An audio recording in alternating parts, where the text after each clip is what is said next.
Okay, fourth question. This is a quiz. Quiz B, kamay sa lamesa.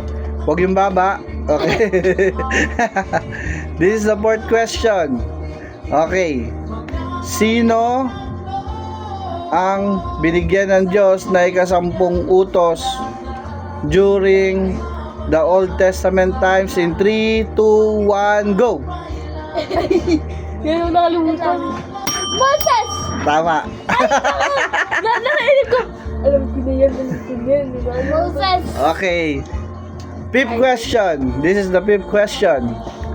Okay. Who was the man who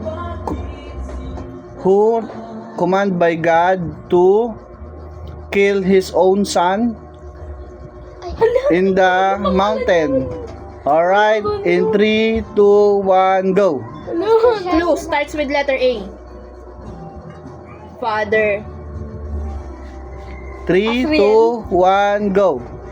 Father. 5, 4, 3, A. 2, 1. Three.